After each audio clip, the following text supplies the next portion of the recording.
what I find as, and, let's do a little therapy session in front of everyone while watching, but, Dr. Kelly, help me out here for a moment or two, which is, I know that we all know that there's a huge consequence whichever way this thing goes, right? Now, those of us of a certain worldview that we share believe there's a right path and a wrong path. The consequences for going down the wrong path is colossal changes that are irreversible, that is, take your pick on any type of issue, right? Which is why when these people get exposed for having the ridiculous positions, they're unable to get a vote. But of course, if you've got no positions and it's just a brand, but again, I don't want to sit here, bitch and moan and whinge. The reality is that the other guy's got to step up. And, it's great that he has these 2-hour sort of long chats for those who have the patience to sit around for 2 hours. But he's got an advantage on social media where on all bar TikTok, there are more people that are following him than her. He has the capacity to, in my view, do a rally during the day and a town hall at night, which is only covered not by CNN, but by locals. He's got ways to be able to go around them, but he doesn't seem to. Now, do you think he's just waiting, or do you think the reality is that he is 8 years older than when he was hungry, and he isn't fighting the way that somebody who's got it all on the line should be fighting? He's out there, but he doesn't have message discipline. And every opportunity he gets, whether it's the presser he held on Friday or the event with Elon last night, he's long-winded, rambling, and kind of fuzzy. It's like, what is he saying? He's taking so long to make a point that should take him 2 sentences to make. And I'm losing interest, and I'm kind of bored, and this isn't worth it. There are more and more reports of people, even at his rallies, which go on forever, walking out, leaving early. They love Trump. They're going to vote for Trump, but they're not entertained by him in the way they used to be. And he is getting, and I'm sorry, this may sound cruel, but it's my observation, a little more like your elderly grandparent or parent who rambles on too long, and you're kind of like, all right, wrap it up. I don't have all day to listen to this. Make a point, start with a thesis, and then your little bit should have a crescendo and a decrescendo and land at some point. Instead, we're getting these long stream of consciousness things that are hard to follow and not fun to listen to. And it doesn't help messaging, and it doesn't help inspiration, right? Like Kamala Harris, for all that we're ripping on her for, she's doing a good job of getting into these rallies, sticking to the script that was written for her, saying banal but slightly inspirational things like, we're not going back. When we stick together, we win. People like that. It's working. It sticks in people's heads. She's on message, and Trump isn't.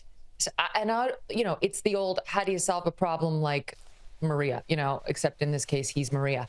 How do you solve this problem of a 78-year-old, businessman like Trump?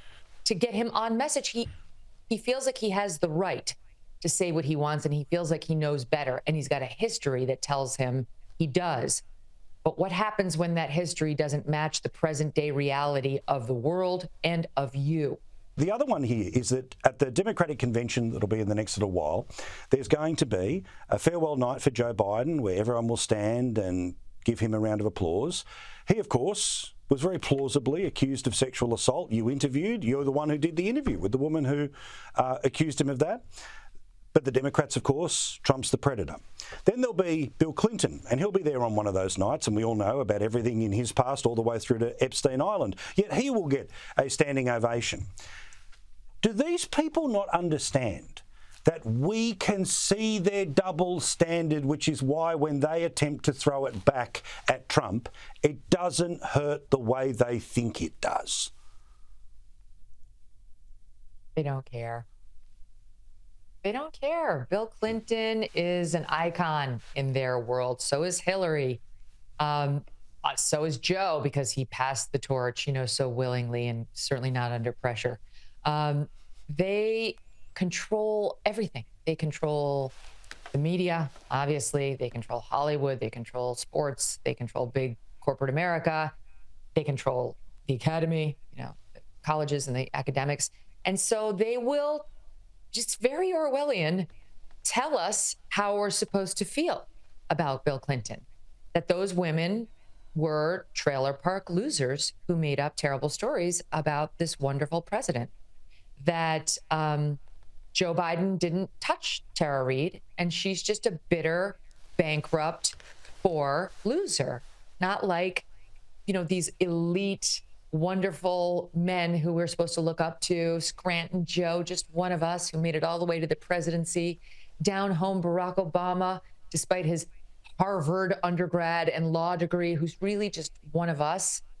They'll sell these lies because they're really good at selling these lies. And they will have the top Hollywood producers there putting a gift wrap around them. And they know how to make them look beautiful and sellable.